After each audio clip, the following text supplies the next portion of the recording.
ತಮ್ಮವ್ರಿಗೆ ಹೃದಯಪೂರ್ವಕ ವಂದನೆ ಸಲ್ಲಿಸ್ತಾ ಇದ್ದೇನೆ.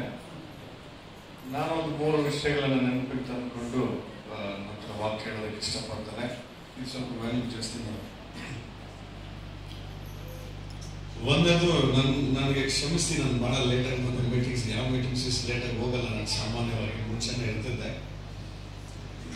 ಕಾರಣ ಒಂದು, ಇವತ್ತು ನಮ್ಮ ಸ್ನೇಹಿತಂದು ಒಂದು ಮದುವೆ ಇದೆ ಬಳ್ಳಾರಿಯಲ್ಲಿ. ನನಗೆ ಗೊತ್ತಾಗಲಿ, ಡೇಟ್ ಕೊಟ್ಟಿರೋದ್ಮೇಲೆ ಗೊತ್ತಾಯ್ತು ನನಗೆ. ಅಲ್ಲಿ ನಿನ್ನ ಎಂಗೇಜ್ಮೆಂಟ್ ಮುಗಿದೆ. ಬೀದರಿಂದ ಕೆಲವು ಪಾಸ್ಟರ್ಸ್ ಬಂದರು, ಮುಂಜಾನೆ ರಿಸೀವ್ ಮಾಡಿಕೊಂಡು ಅವ್ರನ್ನ ಸ್ವಲ್ಪ ಅವ್ರಿಗೆ ಕಳಿಸ್ಕೊಡೋಕೆ ಒಂದು ಕಡೆ ಲೇಟು. ಅದಕ್ಕೊಂದು ಕ್ಷಮಾಪಣೆ ಇರಲಿ. ನಂತರ ಎರಡನೇದೇನೆಂದರೆ, ಪಾಪ ನೀವೆಲ್ಲ ಹಾಡು ಕೇಳಬೇಕಂತ ಭಾಳ ಖುಷಿಯಿಂದಿದ್ದೀರಿ. ನಾನು ಕಂಟಿನ್ಯೂಸ್ ಆಗಿ ಮಾತಾಡ್ತಾ ನನಗೆ ಪ್ರೇಯರ್ಸಲ್ಲಿ 1 ಪ್ರೇಯರ್ಸಲ್ಲಿ 2ನಲ್ಲಿ ಆರಾಧನೆ ಮಾಡಿ, ಮತ್ತು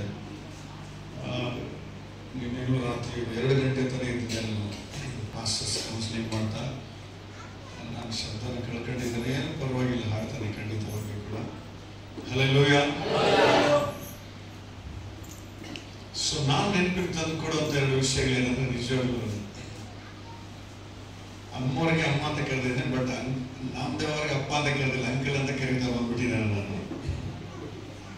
ಇವಾಗ ಚಿಕ್ಕ ವಯಸ್ಸಿಂದ ಅಮ್ಮ ಅಂತಾನೆ ಕರೆದಿದ್ದೇನೆ, ಅವ್ರಿಗೆ ಮಾತ್ರ ಅಂಕಲ್ ಅಂತ ಕರೆದಿದ್ದಾರೆ. ಯಾಕಂದ್ರೆ ನಿಜವಾಗ್ಲೂ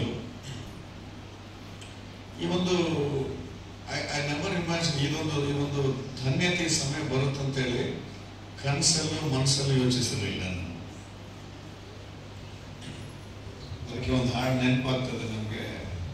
ರೀಸೆಂಟಾಗಿ ಚೆನ್ನೈನಲ್ಲಿ ರೆಕಾರ್ಡ್ ಮಾಡಿ ಬಂದಿದ್ದಾರೆ. ನಂದು ಹಾಡಲ್ಲ, ಕೊಟ್ರೇಶ್ ಪಾಸ್ಟ್ ಅವ್ರದ್ದು. ಸತೀಶ್ ನೀ ನನ್ನ ಜೊತೆ ಹಾಡಂದ್ರೆ ಹಾಡ್ತಾನೆ ಅಂತ ಹೇಳಿ ಹೇಳಿದ್ರಿ. ಕನಸಲ್ಲೂ ಊಹಿಸಲಿಲ್ಲ, ಮನಸ್ಸಲ್ಲೂ ಯೋಚಿಸಲಿಲ್ಲ, ನೀ ನನ್ನನ್ನು ಕೈ ಹಿಡಿಯುವೆಂದು, ನೀ ನನ್ನನ್ನು ಮೇಲೆತ್ತುವೆಂದು. ಯಾತ್ರಿ ಮಾತು ನೆನಪು. ಹೊಸ ಫಸ್ಟ್ ನಿಮ್ಮ ಚರ್ಚ್ನಲ್ಲೇ 2 ಲೈನ್ ರಿಲೀಸ್ ಮಾಡಿದೆ ನಾನು.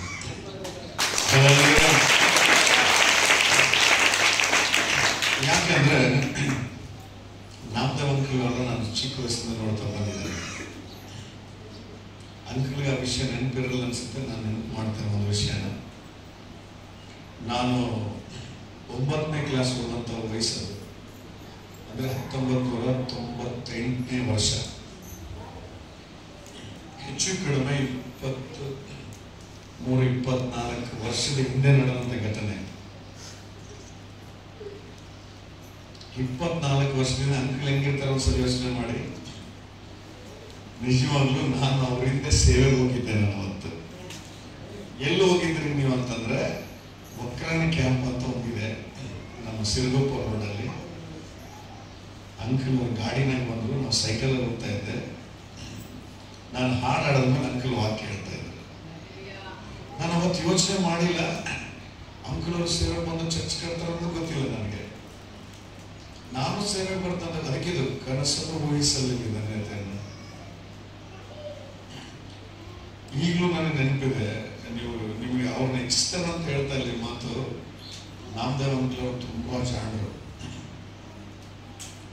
ಆ ಚಿಕ್ಕ ವಯಸ್ಸಿನಲ್ಲಿ ನನಗೆ ತ್ರಿಯೇಕ ದೇವರ ಬಗ್ಗೆ ಹೇಳ್ತಿದ್ರೆ ನನಗೆ ಶಾಕ್ ಆಗೋಗಿದೆ. ನಾನು 9ನೇ ಕ್ಲಾಸ್ ಆಗಿದ್ದು. ಈ ಮನುಷ್ಯನ ಇಷ್ಟೊಂದು ಜ್ಞಾನ ಎಲ್ಲಿಂದ ಬಂತಪ್ಪ?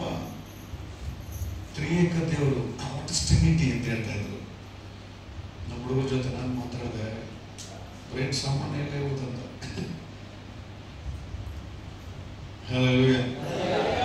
ಅದು ವಾಕ್ಯ ಕೇಳಿ ಕನ್ಫ್ಯೂಸ್ ಆಗಿತ್ತಂತ ನನಗೆ.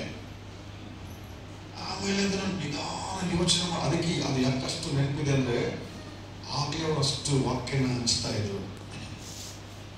ಹಲ್ಲೆಲೂಯಾ. ನಿಜವಲ್ಲ, ನನ್ನ ತಂಗಿಯವರು ಕೇಳ್ತಾ ಇದ್ರೆ ಸುಮಾರು ದೇಶಗಳಿಗೆ ತಿರುಗಿ 150ಕ್ಕೂ ಹೆಚ್ಚು ಸಭೆಗಳನ್ನು ಕಟ್ಟಿ. ಇಟ್ಸ್ ಲೈಕ್ ಗಾಡ್ಸ್ ಗ್ರೇಸ್ ಅಲ್ವ, ದೇವರ ಕೃಪೆ. ಇದನ್ನು ಕೇಳ್ತಾ ಇದ್ರೆ ಒಂಥರ ಖುಷಿ. ಅಮ್ಮವ್ರು ಮಾತಾಡ್ತಾ ಇದ್ರು, ಸೇವೆನಲ್ಲಿನ ಜೀವನ ಹೋಗ್ಲಿ ಅಂತ. ಏನೊಂದಿಷ್ಟು ಧನ್ಯತೆ ಇಲ್ಲ. ನನಗೆ ತುಂಬಾ ಸಮರ್ಪಿಸಿಕೊಳ್ಳೋದಂದ್ರೆ ಬಹಳ ಇಷ್ಟ ನನಗೆ. ನೀವೇ ನನ್ನ ಮಕ್ಕಳು, ನೀವು ಸೇವೆಯಲ್ಲಿ ಹೋಗ್ಲಿ ಅಂದ್ರೆ ಸುಮ್ಮನೆ ಸಾಮಾನ್ಯ ಮಾತಲ್ಲ. ನೀವು ಯಾವುದೋ ಕುಕ್ಕರ್ ಅಮ್ಮ, ಅವರು ಒಳ್ಳೆ ಎಜುಕೇಟೆಡ್, ಒಳ್ಳೆ ಆಫೀಸರ್ಸು, ಈ ಹಳ್ಳಿನಾಗ ಬಂದು ಈ ಸೇವೆ ಮಾಡ್ಬೇಕು ಅನ್ನೋದು ಅವ್ರಿಗೆ ನಮ್ಮ ಪ್ರಕಾರ ಹೇಳ್ಬೇಕಂದ್ರೆ ಹಳ್ಳಿ ಲ್ಯಾಂಗ್ವೇಜ್ನಾಗ ಏನು ಗ್ರಹಾಚಾರ ಹಿಡ್ದಪ್ಪ. ನೋ ಕಮಿಟ್ಮೆಂಟ್ ಮೇಕ್ಸ್ ಸಮರ್ಪಣೆ. ಅದಕ್ಕೆ ನಾವು ಗೌರವಿಸಬೇಕು. ಹಲ್ಲೆಲೂಯಾ. ನಿಜವಾಗ್ಲೂ ನನಗೆ ಹೃದಯಪೂರ್ವಕದ ವಂದನೆಗಳು ಸಲ್ಲಿಸ್ತಾ ಇದ್ದಾನೆ. ಅವ್ರಿಗೆ ಹೇಳೋದಕ್ಕೆ ಸಮಯ ಇಲ್ಲ, ಬಹಳ ವಿಷಯಗಳು. ಇಬ್ಬರಿಗೂ ನನ್ನ ಹೃದಯಪೂರ್ವಕದ ವಂದನೆ. ಯಾಕಂದ್ರೆ ವಾಕ್ಯಕ್ಕೆ ಹೋಗೋಣ. ನಂತರ ಪೃಥ್ವಿರಾಜಣ್ಣ ಇವರು ಈಗ ಯಾರನ್ನ ಒಂದು ಸ್ವಲ್ಪ ಜನ ಹೊಡೆದಿದ್ರು ಅಂತಂದ್ರಲ್ಲ, ನಾನು ಒಂದು ಫ್ಲಾಶ್ ಒಂದು ಘಟನೆ ನೆನಪಾಯಿತು. ಇವರು ನಮಗೆ ಕ್ಲೋಸ್ ಅಣ್ಣ. ನಮ್ಮ ಏರಿಯಾದಾಗ ಇರೋರ ಜೊತೆ ಒಂದೇ ಚರ್ಚಲ್ಲಿ ಇರೋರು, ಅದ್ರಾಗೆ ಎರಡು ಮಾತಿಲ್ಲ. ಅಣ್ಣ ನೆನಪಿದೆ ಇಲ್ಲ, ನೆನಪು ಮಾಡಿಸ್ತೇನೆ ನಾನು. ನಮ್ಮ ಕುರೆಟ್ಟಿ ಚರ್ಚ್ನಲ್ಲಿ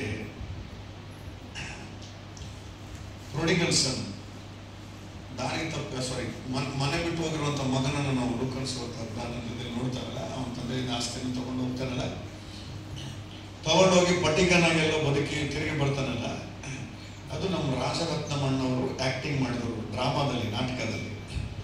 ಇವರು ಅವ್ರಿಗಿರುವಂತ ಅಣ್ಣನ ಆಕ್ಟಿಂಗ್ ಮಾಡಿದ್ರು, ನೆನಪಿದೆ ಅನ್ಸುತ್ತೆ. 100%. ನನಗೀಗ ಯಾಕೆ ನೆನಪಾಯ್ತು ಅಂತಂದ್ರೆ, ಎಷ್ಟೋ ಜನ ಹೊಡೆದಾನಂದ್ರಲ್ಲ, ಅಲ್ಲಿ ಒಂದು ಸೀನ್ ಬರುತ್ತೆ. ಒಂದು ಸೀನ್ ಏನಂದ್ರೆ, ಆ ತಪ್ಪಿ ಹೋದಂತ ಮಗ ವಾಪಸ್ ಬರ್ತಾ ಇದ್ರೆ ತಂದೆ ಅಪ್ಪಿಕೊಂಡು ಅವನಿಗೆ ಉಂಗುರವನ್ನು ತೊಡಿಸಿ ಕಾಲುಗಳಿಗೆ ಕೆರೆಗಳನ್ನ ಕೊಟ್ಟು ಕೊಬ್ಬಿದ ಕರುವನ್ನು ಕೊಟ್ಟು ಒಂಥರ ಸಂಭ್ರಮದ ವಾತಾವರಣ. ಈ ಮನುಷ್ಯ ಹೊರಗಿಂದ ಬರ್ತಾನೆ. ಏನ್ ನಡೀತದೆ ನಮ್ಮ ಮನೇಲಿ? ಆ ಡೈಲಾಗ್ ನಾನು ಹೇಳ್ತಾನೆ ಈಗ. ಏನ್ ನಡೀತದೆ ಈ ಮನೆಯಲ್ಲಿ? ಅಯ್ಯೋ ಅಯ್ಯೋ ನಿಮ್ಮ ತಪ್ಪಿ ಹೋಗಿದ್ದು ಮಗ ಮತ್ತೆ ವಾಪಸ್ ಬಂದ್ಬಿಟ್ಟಾನೆ, ಅದಕ್ಕೆ ನಿಮ್ ಡ್ಯಾಡಿ ಹಬ್ಬ ತರ ಮಾಡ್ತಾ ಇದಾರೆ ಅಂದಾಗ ಈ ಮನುಷ್ಯ ಹೆಗಲ ಒಂದು ಚಲಿಕೆ ಇತ್ತು, ಕೈಯಲ್ಲಿ ಒಂದು ಪುಟ್ಟಿತ್ತು. ಅಂದ್ರೆ ಆಕ್ಟಿಂಗ್ ಮಾಡ್ತಾರಲ್ಲ, ಹೊಲದಲ್ಲೆಲ್ಲ ಕೆಲಸ ಮಾಡಿ ಬಂದ. ನಾನೆಲ್ಲ ಮೂಲಕ್ಕೆ ಕೂತೀನಿ, ನಮ್ಮ ಚರ್ಚಿಗೆ ಈ ಕಡೆ ಸೈಡ್ ಬೋಲಿದೆ. ಅವೆರಡನ್ನ ನಿಜವಾಗ್ಲೂ ಆಕ್ಟಿಂಗ್ ಮಾಡಿ ನಿಜವಾಗ್ಲೂ ಸೀರಿಯಸ್ ಆಗಿ ಅವೆರಡನ್ನ ನಾನು ದಿನಾಲು ಇಲ್ಲಿ ದುಡಿದು ನೀ ತಂದೆನ ಸಾಕು, ನನಗಿಲ್ಲಂತ ಸನ್ಮಾನ ನಮ್ಮ ತಮ್ಮನ ಎಲ್ಲಿಂದ ಮಾಡಿದ್ರು ಅಂತೇಳಿ ಆ ಪುಟ್ಟಿ ಚಲಿಕನ ರಮ್ ಅಂತ ಹೋಗಿದ್ಬಿಟ್ಟ. ಅದು ಎಲ್ಲಿ ನನ್ನ ಮಗಳಿಗೆ ಬಂದು ಆ ಚೇರ್ ಅದು ಗಾಡಿ ಹೊಡೆದ್ರೆ ನಾನು ಬೈಬಿಟ್ಬಿಟ್ಟು, ಈ ಮನುಷ್ಯನಿಗೆ ಇಂಥ ನಾಟಕ ಮಾಡೋದು ಸೀರಿಯಸ್ ಆಗಿ ಹೋಗಿದ್ಬಿಟ್ಟು. ಅದು ಏನಾರ ನನಗೆ ಬಿದ್ದಿದ್ರೆ ಅವತ್ತ ತಲೆಗೆ ಹೊಡೆದಿದ್ದು ನನಗೆ ಅದು ನೆನಪಾಯ್ತು. ನಮ್ಮ ದೇವರ ಕಿಲ್ಲರ್ ಇಷ್ಟು ಜನ ಹೊಡಿತಾರೆ ಅಂದ್ರೆ ಅವಾಗ ಒಡೆ ಮನ್ಸಿದ್ದಪ್ಪ ಆಯ್ತಾ, ಇವಾಗ ಹೊಡೆಯೋದು ಸಾರಿ ಅಣ್ಣ. ಅಲ್ಲೆಲ್ಲೂಯ್ಯ. ನಾವೆಲ್ಲ ಒಂದೇ ತಲೆ ಬೆಳೆದ್ರು, ಬಲಹೀನತೆಗಳಿರ್ಬೋದು, ಕೆಲವು ಅಗಲುವಿಕೆಗಳಿರ್ಬೋದು. ನಾವು ಸೇರಿದಾಗ ಮತ್ತೆ ಒಂಥರ ಏನೋ ಒಂಥರ ಸಂತೋಷ. ಇದು ಪವಿತ್ರಾತ್ಮನಿಂದ ಉಂಟಾಗೋ ಸಂತೋಷ. ಅಲ್ಲೆಲ್ಲೂಯ್ಯ. ಅಣ್ಣರು ಇವ್ರಿಗೇನು ದೂರದೃಷ್ಟಿಯಿಂದ ನನಗಾದ್ರೂ ಗೊತ್ತಿಲ್ಲ. ಒಂದ್ಸಲ ಜಗಳಾಡಿದ್ದೆ ಅವ್ರ ಜೊತೆ. ನಾನು ಕ್ಷಮಿಸ ಅಂತ ಕೇಳಲ್ಲ, ಯಾಕೆ ಕ್ಷಮಿಸ ಅಂತ ಕೇಳ್ಬೇಕು. ಅಣ್ಣಲ್ಲ ಜಗಳಾಡೋ ಹಕ್ಕು ನನಗೆ ಐತಂತ. ಯಾಕೆ ಜಗಳಾಡಿದ್ದಂದ್ರೆ, ಯಾವಾಗಾದ್ರೂ ನೋಡ್ಲಿ ನಾನು 9ನೇ ಕ್ಲಾಸು 10ನೇ ಕ್ಲಾಸು PUC ಹೋದಾಗ ಇವ್ರಿಗೆ ಏನ್ ಅನ್ಸ್ತಿತ್ತೇನೋ ಗೊತ್ತಿಲ್ಲ, ಬಾಬಾ ಪಾಸ್ಟರ್ ಅಂತಿದ್ದೆ ನಾನು. ಹೌದಾ? ನಾನು ಅಣ್ಣ ಅನ್ಬೇಡ, ಪಾಸ್ಟರ್ ಅಂದ್ರೆ ಅದು ದೊಡ್ಡ ಉದ್ಯೋಗ. ನಾನು ಕಾಲೇಜ್ಗೆ ಹೋಗ್ತಾ ಇದ್ದೀನಿ. ನೀನು ಯಾಕಂತ ಹೇಳಂದ್ರೆ ಪದೇ ಪದೇ ಅಂದ್ರೆ ಅಣ್ಣ ನಿನ್ ಜೊತೆ ಮಾತಾಡೋದು ನಡಿ ಅಂತ ಮಾತು ಬಿಟ್ಬಿಟ್ಟಿದ್ದೆ. ಈಗ ಒಳಗೆ ಬರ್ತಾ ಕೂಡ ಬಾಬಾ ಪಾಸ್ಟರ್ ಅಂದ್ರೆ ನಾನು ಅದೇ ಅಂದೆ, ಅಣ್ಣ ನೀನು ಅಂದಿದ್ದೇನೋ ಆಗ್ತಿದ್ದಂಗೆ ಅದು ಬಾಯಾಗ, ಇನ್ನೂ ಸ್ವಲ್ಪ ದೊಡ್ಡದನ್ನು ಕೂಡ ನೀವು ಅಂದಿದ್ದು ಹಂಗೆ ಆಗ್ತಿದ್ದಂಗಿದೆ, ಇನ್ನೂ ಸ್ವಲ್ಪ ಏನೋ ನನ್ನ ಅಣ್ಣ ಇಲ್ಲಿ ತನಕ ಬಂದಿದ್ದು ಮುಂದೆ ಕೂಡ ಹೋಗಿಲ್ಲ ಅಂತ. ಏನೇ ಆಗಲಿ, I love you. Yes, I want to hug him.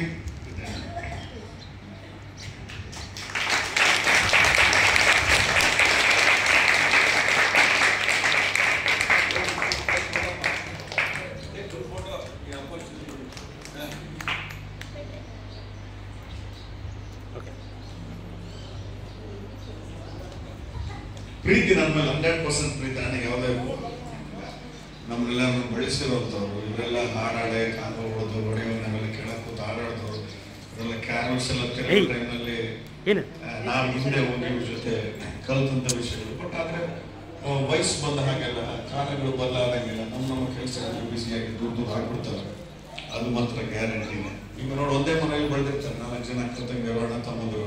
ವಯಸ್ಸು ಬಂದಾಗ ಅವ್ರವ್ರ ಮದುವೆ ಆಗುತ್ತೆ, ದೂರ ಹೋಗ್ತೇವೆ, ಅಗಲಕ್ಕೆ ಮತ್ತೆ ಸೇರಿದಾಗ ಅದೇ ಸಂತ. ಇದು ಬದುಕು, ಇದು ಪ್ರಕೃತಿಯ ನಿಯಮ. ಇದನ್ನು ಯಾರು ಕೂಡ ಅಡ್ಡಿ ಮಾಡೋ ಹಾಗಿಲ್ಲ. ಹಾಗೆ ದೇವರು ನಮ್ಮನ್ನು ಮತ್ತೆ ಒಂದೊಂದು ಪ್ರಾಂತ್ಯಗಳಲ್ಲಿ, ಒಂದೊಂದು ಕ್ಷೇತ್ರಗಳಲ್ಲಿ ಇವತ್ತು ಮತ್ತೆ ಒಂದು ಮಾಡಿದ್ದಾರೆ. ಅದಕ್ಕಾಗಿ ದೇವರಿಗೆ ಮಹಿಮೆ ಸಲ್ಲಿಸ್ತಾನೆ. ಹಲ್ಲೆಲೂಯಾ.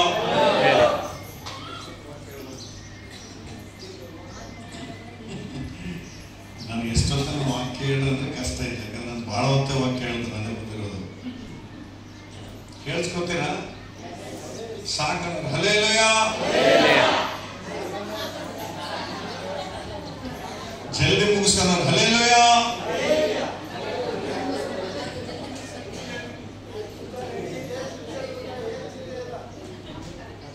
ಹಲ್ಲೆಲೂಯಾ.